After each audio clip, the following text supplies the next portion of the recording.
नमस्कार विद्यार्थी मित्रांनो, आज आपण इयत्ता 9वीच्या मराठीच्या पाठ्यपुस्तकातील 7वं प्रकरण दुपार अभ्यासणार आहोत। या पाठाचे लेखक आहेत राजीव बर्वे। राजीव बर्वे यांनी या पाठामध्ये दुपार आपल्या जीवनामध्ये किती आवश्यक असते किंवा दुपारी जर आपण विश्रांती घेतली तर आपल्याला किती पुन्हा एकदा नव्या दमानं काम करता येतं, या गोष्टीचं महत्व या ठिकाणी सांगत आहे। दुपारचं महत्व सांगत असताना काही ठिकाणी आपल्याला राजीव बर्वे घेऊन जातात। सगळ्यात आधी ते शेतावर काम करणारा शेतकरी कशा प्रकारे काबाड कष्ट करतो, त्याची बायको त्याच्यासाठी डबा आणते, दोघे एका झाडाखाली गप्पा मारत असतात। गप्पा मारता मारता ते डबा खात असतात। त्यानंतर पशुपक्ष्यांची दुपार कशी असते, ते कशी विश्रांती घेतात।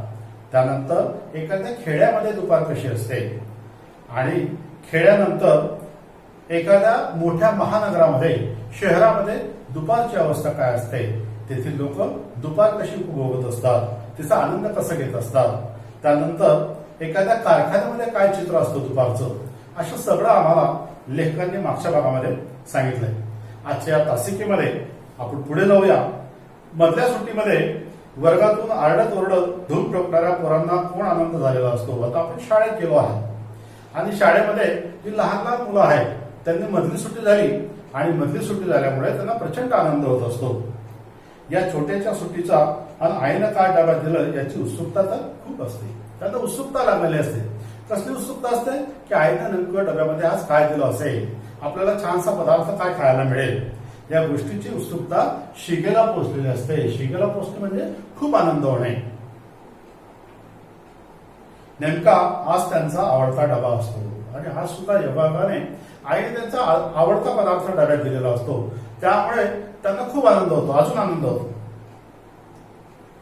तो आवडता पदार्थ पटापट खाऊन हात धुवून वर्ग सुरू व्हायच्या आधी त्यांना थोडं खेळ आणि मस्ती सुद्धा करायची असते। दुपार मोठ्या गमतीनं रोज रोज ही शाळेतल्या मधल्या सुट्टीचा आनंद घेत असते। रोज दुपार होते, रोज शाळा होते, दुपार शाळेमध्ये येत असते आणि लहान मुलं दुपारला कसं आनंदाने उपभोगतात या गोष्टीचा दुपार सुद्धा आनंद घेत असते। दुपार त्या लहान मुलांच्या आनंदामध्ये सामील होत असते। त्या लहान मुलांचा आनंद बघून दुपारलाही आनंद होत असतो। शहरातल्या निर्णयाच्या कार्यालयातल्या लेखनिकांचे आता आपण शहरामध्ये गेलो, एखाद्या कार्यालयात जाऊ तर कार्यालयामध्ये याचे लेखनिक आहेत, कारकून आहेत, क्लर्क आहेत, त्याचबरोबर एखाद्या कार्यालयामध्ये हिशोबनीस आहेत। त्या सगळ्यांचं कधी हातातल्या घड्याळाकडे कधी भिंतीच्या घड्याळाकडे पुन्हा पुन्हा लक्ष जातं आणि ते कसली वाट पाहतात, मधला जो जेवणाचा वेळ आहे तो कधी होणार आणि आपण जेवायला बसू, गप्पा मारू, या गोष्टीची ते आतुरतेने वाट पाहत असतात। त्यांना भुका लागलेल्या असतात। आता एवढ्यात काही नवं काम समोर यायला नको असं त्यांना वाटत असतं आणि म्हणजे नवं काम जर समोर आलं नाही तर आपण निवांतपणे डबा खाऊ असं त्यांना वाटत असतं। असा विचार त्यांच्या डोक्यामध्ये येत असते। जेवणाची सुट्टी होते, संगणक काही मिनिटाकरता बंद होतात आणि सहकार्यांशी जीवाभावाच्या गप्पा मारत सुखदुःख शेअर करत, प्रत्येकाला सुख आणि दुःख असतं, ते जेवत असताना त्या सुखदुःखाच्या गोष्टी करत असतात। सुखदुःख शेअर करत ताजेतवाने होण्याकरता, पोटाला आधार देण्याकरता एकमेकांच्या डब्यातला पदार्थ सुद्धा ते थोडीशी चव चाकत असतात। एखादं कार्यालय काही मिनिटाकरता कसं शांत शांत झालेलं असतं। जे कार्यालयामध्ये काम चालू असतं, आरडाओरड चालू असतो, ही जी जेवणाची सुट्टी होत असते या वेळामध्ये कार्यालय अतिशय शांत झालेलं असतं। सगळे मुकाट्याने जेवत असतात। जेवणाची सुट्टी संपते, संगणक सुरू होतात, पुन्हा एकदा तोच गोंधळ सुरू होतो। दुपार म्हणते उठा, आराम बस, म्हणजे आराम आता संपला, उठा कामाला लागा। आणि पेन सरसावतात, त्यांच्या हातामध्ये जे पेन आहेत ते सरसावतात। कशासाठी सरसावतात? काम करण्यासाठी किंवा संगणकाचा कीबोर्ड समोर ओढून घेत असतात किंवा काम करण्यासाठी त्याच्या संगणकावर काम करत असतील तर संगणकाचा कीबोर्ड असतो तो समोर ओढतात, कामाला सुरुवात करतात। या लोकांना सुद्धा, या लेखनिकांना सुद्धा लेखकाने आधुनिक श्रमजीवी म्हटलेला आहे। आपण श्रमजीवी कोणाला म्हणतो? सर्वसाधारणतः जे शेतात काम करतात, जे मजुरी करतात, कष्ट करतात, अशा लोकांना आपण श्रमजीवी म्हणतो। परंतु लेखक असं म्हणतात की शेतात काम करतो ते शारीरिक श्रमजीवी आणि जे कार्यालयात काम करतात ते बौद्धिक श्रमजीवी, आधुनिक श्रमजीवी. कार्यालयात काम करता करता हळूच खुर्चीतच थोडीशी डुलकी काढू म्हणजे थोडीशी झोप घेऊन टाकू. या विचारानं कोणी डुलकी काढतोय म्हणजे थोडस झोपतातही. डुलकी काढणं म्हणजे झोपणे.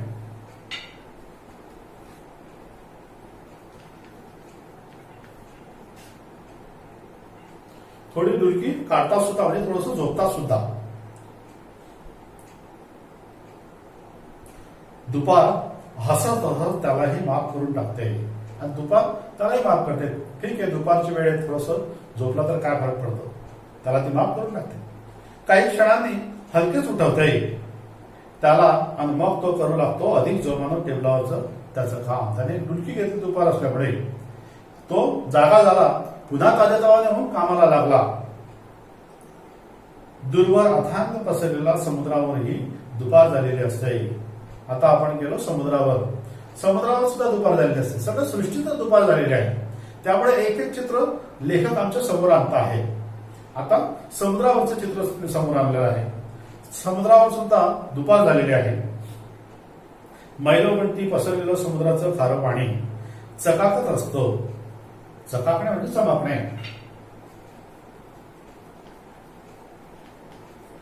समुद्राचं खारं पाणी, अथांग पाणी, लांबपर्यंत पसरलेलं पाणी चकाकत असतं, चमकत असतं आणि डोळे दिपून टाकत असतं भर दुपारी. आणि दुपार खुणावत असते, बोलावत असते. या पाण्यालाच आपल्या कवेत घ्यायला, कवेत घेणे, मिठीत घेणे.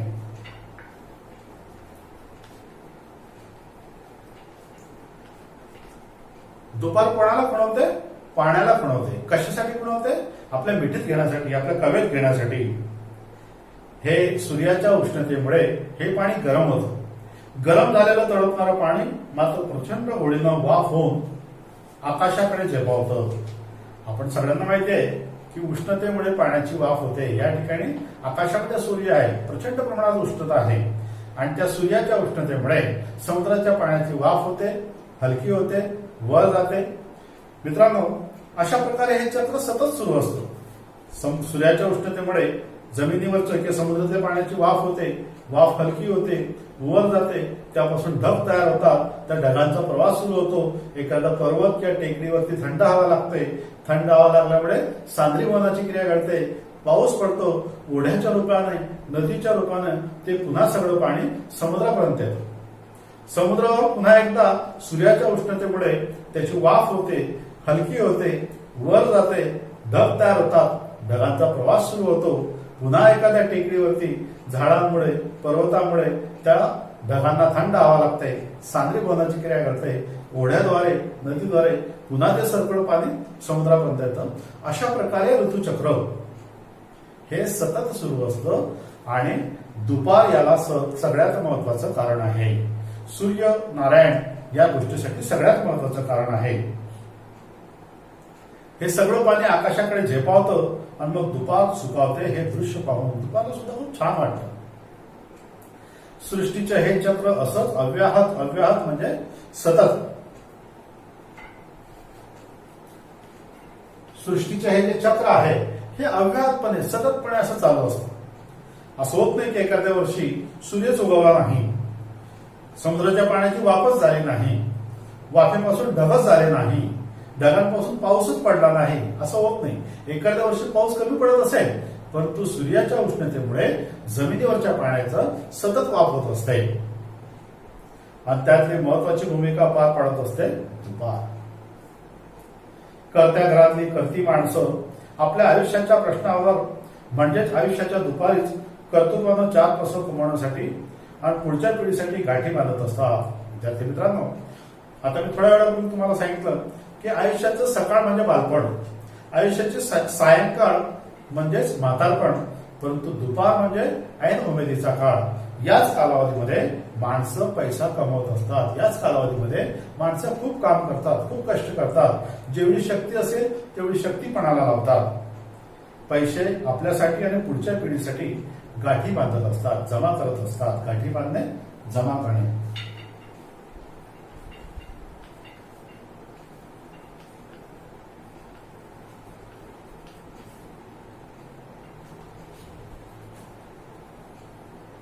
त्या उद्योजकाची आयुष्यातली सकाळ, एखादा जो उद्योजक असेल त्याची आयुष्यातली सकाळ हे उद्योग शिकण्यासाठी जात असतो, परंतु दुपार ही कामासाठी असते.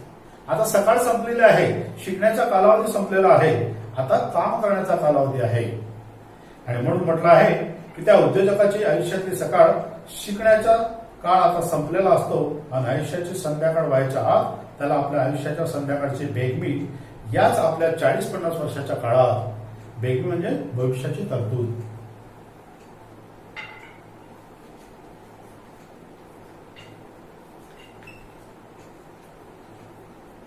या 40-50 वर्षामध्ये त्याला पैसा कमवायचा आहे, आपल्या आयुष्याच्या दुपारी करून ठेवायचे असते. हे सुद्धा चक्र असंच चालू असतं घरोघरी, प्रत्येक घरी असं असतं. प्रत्येक घरामध्ये एक कर्ता पुरुष असतो, तो आपल्या आयुष्याच्या दुपारी म्हणजे तरुणपणामध्ये खूप काम करतो, खूप पैसा जमा करतो. पैसा कोणासाठी जमा करतात? ते सगळे लोक आपल्या कुटुंबासाठी, येणाऱ्या पिढीसाठी 4 पैसा जमा करून ठेवतात. म्हातारपणाच्या सोयीसाठी हे लोक पैसा जमा करून ठेवतात. घरोघरी हे चित्र आपल्याला दिसतं.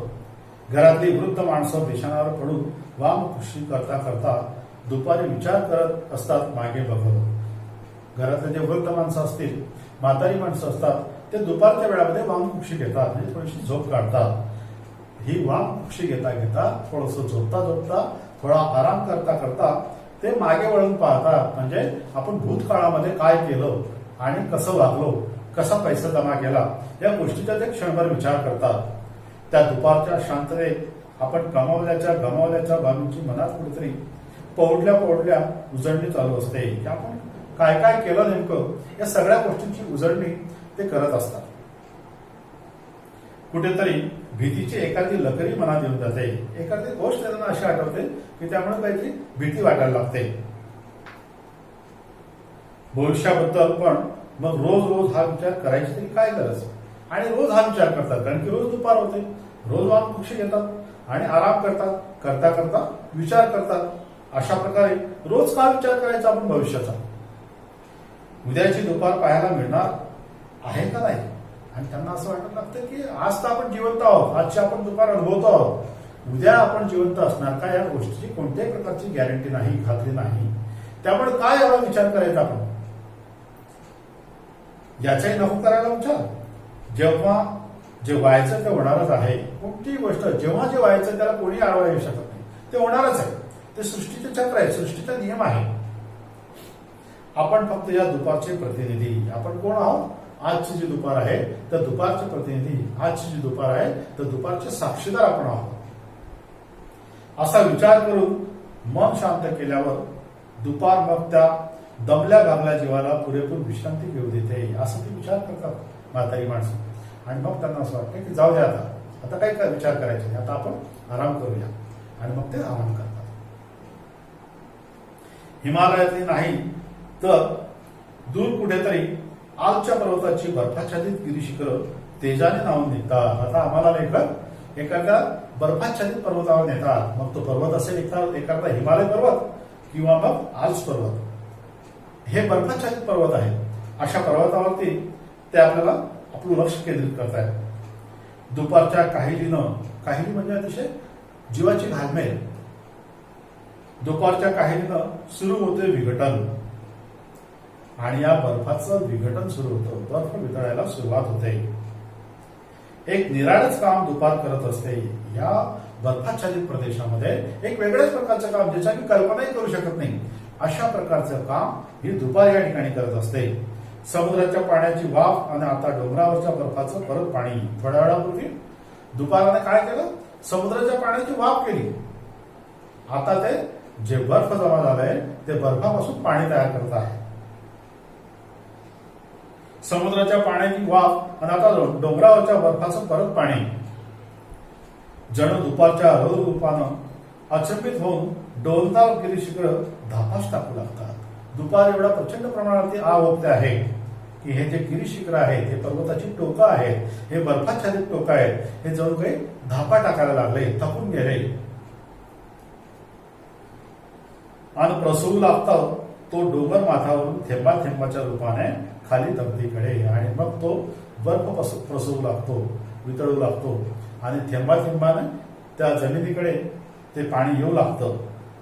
सगळीकडून येणाऱ्या त्या पाण्याचा मग ओहोळ आणि मग ते थेंबे थेंब पाणी सगळीकडे येणारं एका कोरगड भागामध्ये जमा होतं. एक ओहोळ सुरू होतो, एक ओढा सुरू होतो. ओहोळातून पुढे नदीला मिळते. तर छोटासा ओहोळ नदीला जाऊन मिळतो. ते पाणी आणि पावसाच्या थेंबही न पाहता ती जादूगर दुपार दुथडी भरून धावायला लावते त्या नदीला. आणि मग त्या नदीमध्ये त्या बर्फाचं सगळं पाणी एकत्र आल्यानंतर दुथडी भरून म्हणजे पाऊस आला नाही पण तरी सुद्धा नदीला पूर आला. अशा प्रकारची जादूगर या दुपारला म्हटलेलं आहे. शेतकरी सुखावतो. शेतकऱ्याला बरं वाटतं, चांगलं वाटतं. कशामुळे? कारण की त्याने शेतामध्ये पेरणी केलेली आहे. त्याला असं वाटायला लागतं गहू नाही तर तांदळाचं आता दाणेदार पीक येईल. शेतामध्ये जे गहू पेरला आहे किंवा जे तांदूळ लावला आहे, भात लावला आहे, त्याच चांगलं दाणेदार भरपूर पीक येऊ शकतं. हे नदीचं पाणी बघून त्या शेतकऱ्याला आनंद होतो. दुपारनं आपलं काम चोख बजावलेलं असतं. आता शेवटच्या पॅरेग्राफमध्ये लेखक दुपारला उद्देशून पुन्हा एकदा म्हणतात, हे दुपार तू कर्तृत्ववान आहेस, कार्याची कामाची प्रेरणा देणारी आहेस. कारण की या सगळ्यांना प्रेरणा कोणी दिली? दुपारने दिली. विश्रांती पण घ्यायला लावली आणि पुन्हा नव्या जोमाने कामाला पण सुरुवात करायला लावली. आणि म्हणून दुपारला लेखक म्हणतात की तू प्रेरणा देणारी आहेस, सर्व सृष्टीला कार्यरत करणारी आहेस, आपल्या कर्तृत्वाच्या तेजानं तडपून टाकणारे आहेस. सगळेजण खूप कष्ट करतात आणि कर्तृत्व बजावून दाखवतात. दुपार तू मानवाची हित करते आहेस.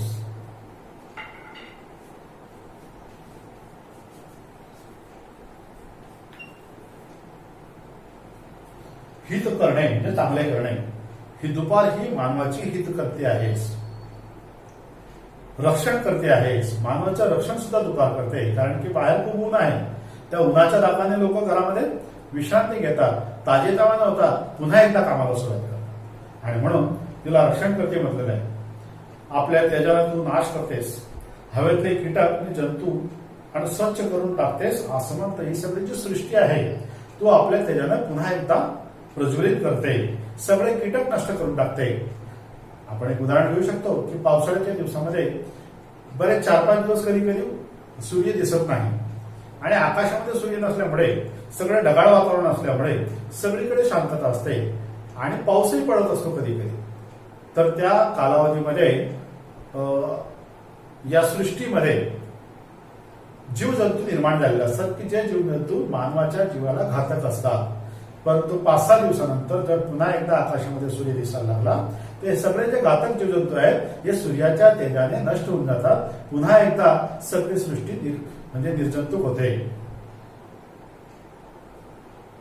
आणि म्हणून ते सूर्याला उद्देशून म्हणतात, आपल्या तेजाने तू नाश करतेस, हवेतले कीटक आणि जंतू आणि स्वच्छ करून टाकते. असं म्हणतो तू उदास नाहीस तर उल्हास आहेस. आम्हाला बऱ्याच लोकांना असं वाटतं की दुपार आहे तर उदास वाटतंय, कसं तरी वाटतंय. परंतु लेखक म्हणतात की दुपार ही उदास नाही आहे तर उल्हास आहे, आनंद आहे. पुन्हा एकदा आम्हाला काम करायला मिळणार आहे, पुन्हा कामाला गती येणार आहे, या गोष्टीचा आनंद या ठिकाणी आहे. तू उदास नाहीस तर उल्हास आहेस, तू अचेतन नाहीस तर चेतना आहेस. तुझ्यात ते जीव नाही असं नाही आहे, तुझ्यातच जीव आहे, म्हणजे तुझ्यातच चेतना आहे. सकाळ नंतर येणारी तू दीर्घ कर्तृत्व वाहिनी आहेस. तिला कर्तृत्व वाहिनी सुद्धा म्हटलं आहे. सृष्टीला कार्यप्रवण करण्याची विलक्षण शक्ती तुझ्यात आहे. उत्साहाला कार्यरत ठेवणारी, वैभवाची वाट दाखवणारी, संध्याकाळ चांगली जावी म्हणून झटायला लावणारी, आयुष्याची संध्याकाळ, दिवसाची संध्याकाळ चांगली गेली पाहिजे म्हणून दुपारी काम केलं पाहिजे. म्हणून माणसं दुपारी काम करतात, म्हणून आयुष्याच्या दुपारी काम केलं जातं. म्हणजेच सायंकाळ किंवा संध्याकाळ सुखात जात असते. जेवढं दुपारी जास्त काम केलं असेल तेवढी सायंकाळ चांगली जात असते. तेजाने अशुभ अमंगल किडींचा नाश करणारी तुला शतशः प्रणाम, शतशः प्रणाम. अशा प्रकारे लेखक राजीव बर्वे दुपारचं महत्व सांगतात आणि दुपारला शतशः प्रणाम करतात. विद्यार्थी मित्रांनो, पुढे काही स्वाध्याय दिलेला आहे.